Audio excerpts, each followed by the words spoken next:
Hi అండి. అందరికీ నమస్కారం. Welcome to my channel. ఈ వీడియోలో ఏపీ ప్రభుత్వ ఉద్యోగులకు మరియు పెన్షనర్లకు పీఆర్‌సీ ఫిట్‌మెంట్ ఫిట్‌మెంట్ ఐఆర్‌కు సమానంగా అంటే 27% ఇస్తే ఉద్యోగులకు లాభమెంత, పెన్షనర్లకు లాభమెంత అనేది వివరాలైతే ఈ వీడియోలో తెలుసుకుందాము.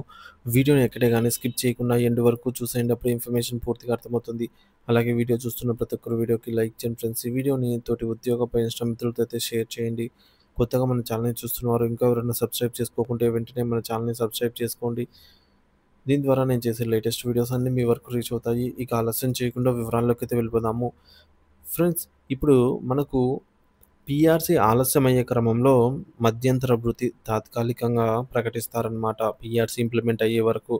మరి పీఆర్‌సీ ఐఆర్ అనేది 27% ఇచ్చి మనకు ఈ మేరకు ఫిట్‌మెంట్ కూడా 27% ఇచ్చినట్లయితే సో, ఏమవుతుంది అనేది చూద్దాము. పీఆర్‌సీ ఫిట్‌మెంట్ వర్సెస్ ఐఆర్ 27% ఇస్తే ఉద్యోగులకు నిజమైన లాభం ఎంత? అసలు లాభం ఉంటుందా? ఉండదా? 2 సమానంగా ఉంటే అనేది చూద్దాము. యాక్చువల్‌గా 11 పీఆర్‌సీలో మనకు రివర్స్ పీఆర్‌సీ చేసి ఐఆర్ కంటే తక్కువ అంటే వచ్చే అమౌంట్‌లోనే కోత వేశారనమాట.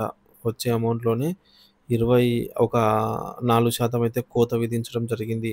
సో, అది వేరే విషయము. ఇప్పుడు ఆంధ్రప్రదేశ్ ప్రభుత్వ ఉద్యోగులు, పెన్షనర్లు ఎంతో కాలంగా ఎదురుచూస్తున్న వేతన సవరణ పీఆర్‌సీపై చర్చలు జరుగుతున్న వేళ, ప్రభుత్వం ఇప్పుడు ఇస్తున్న 27% మధ్యంతర భృతి ఐఆర్‌కి సమానంగా 27% ఫిట్‌మెంట్ ఇస్తే, మాకు కొత్తగా వచ్చే లాభం ఏముంటుంది అనే సందేహం ఉద్యోగ వర్గాల్లో విస్తృతంగా వ్యక్తమవుతోంది.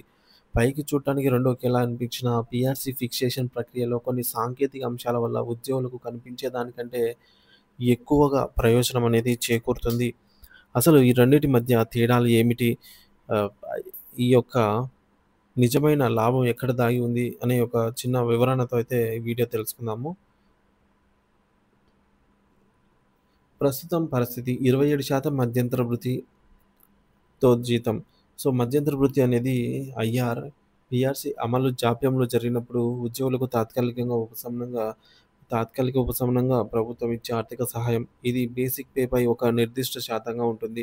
కానీ బేసిక్ పేలో కలవదు. ఉదాహరణకు ఒక ఉద్యోగి జూలై 1, 2018 నాటి బేసిక్ పే రూ. 35,120 అనుకుందాము. పాత బేసిక్ పే రూ. 35,120. జూలై 2018 నాటి డీఏ వచ్చేసి సో, 30.392% అంటే రూ. 10,674. ఈ యొక్క మధ్యంతర భృతి ఐఆర్ వచ్చేసి రూ. 9,482 అవుతుంది. హెచ్ఆర్ఏ ఉదాహరణకు రూ. 12 తీసుకుందాము. 12% తీసుకుంటాము.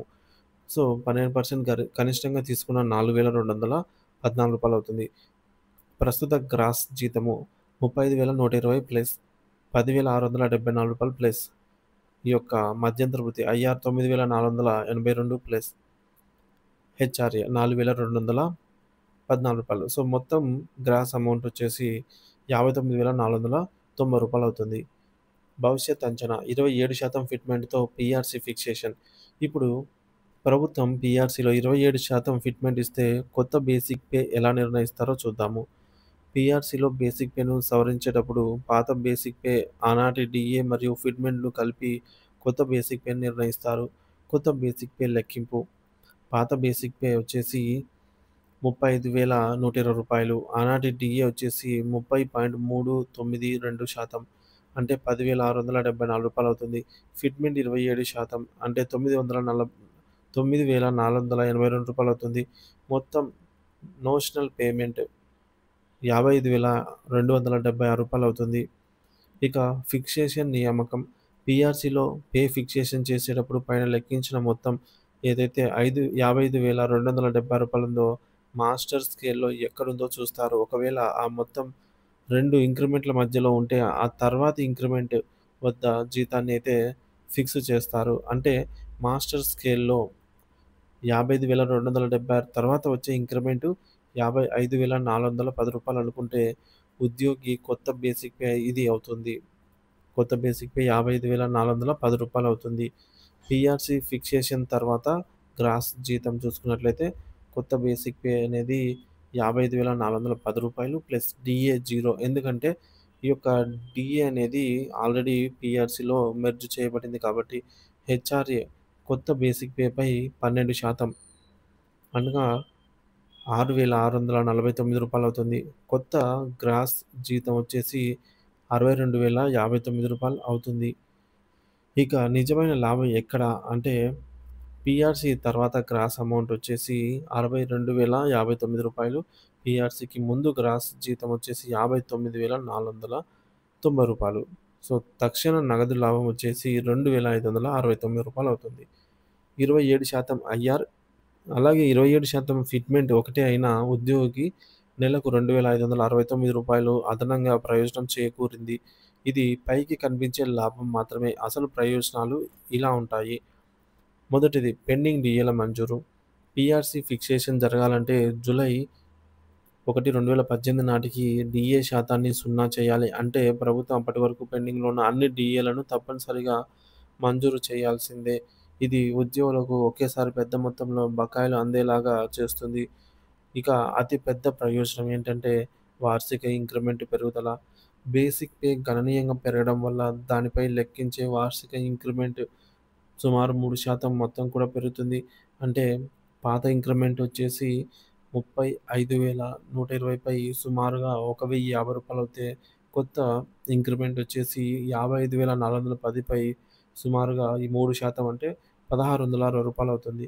ఈ ప్రయోజనం ఉద్యోగులకు మాత్రమే ఉంటుంది. ఇది పెన్షనర్లకు వార్షిక ఇంక్రిమెంట్ వర్తించదు. ఇతర అలవెన్స్‌ల పెరుగుదల, హెచ్ఆర్ఏ, సీజీఏ వంటి ఇతర అలవెన్స్‌లు కూడా పెరిగిన కొత్త బేసిక్ పేపై లెక్కిస్తారు. కాబట్టి ఆయా మొత్తాలు కూడా పెరుగుతాయి.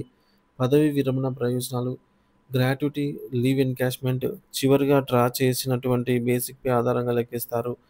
బేసిక్ పే వల్ల పీఆర్సీ వల్ల బేసిక్ పే పెరగడం వల్ల ఈ రిటైర్మెంట్ బెనిఫిట్స్ కూడా గణనీయంగా పెరుగుతాయి. ఒక చిన్న నష్టం ఇక్కడ అయితే మనకు స్పష్టమవుతోంది. పీఆర్సీ ఫిక్సేషన్ తర్వాత బేసిక్ పే భారీగా పెరగడం వల్ల భవిష్యత్తులో కేంద్ర ప్రభుత్వం ప్రకటించే డీఏకు రాష్ట్ర ప్రభుత్వం ఇచ్చే డీఏ శాతానికి మధ్య నిష్పత్తి డీఏ రేట్ అనేది తగ్గుతుంది. ఉదాహరణకు గతంలో కేంద్ర ప్రభుత్వం 1% డీఏ ఇస్తే రాష్ట్రం సో 1.5% అయ్యేది. కానీ ఇప్పుడు అది 0.85 లేదా అంతకంటే తక్కువైనా కావచ్చు. అయితే పెరిగిన బేసిక్ పే వల్ల డీఏ మొత్తం పెద్దగా పెరగకపోవచ్చు. ఇక ఐఆర్ మరియు ఫిట్మెంట్ శాతం ఒకటే అయినప్పటికీ పీఆర్సీ ఫిక్సేషన్ అనేది కేవలం తక్షణ నగదు లాభం మాత్రమే కాదు. పెండింగ్ డీఏల మంజూరు, ఇంక్రిమెంట్ల పెరుగుదల, పదవీ విరమణ ప్రయోజనాలను పెరుగుదల వంటి అనేక దీర్ఘకాలిక ప్రయోజనాలను అందిస్తుంది. కాబట్టి 27% ఫిట్మెంట్ ఇస్తే లాభం లేదనడం కేవలం అపోహ మాత్రమే అనైతే ఇక్కడ స్పష్టమవుతోంది.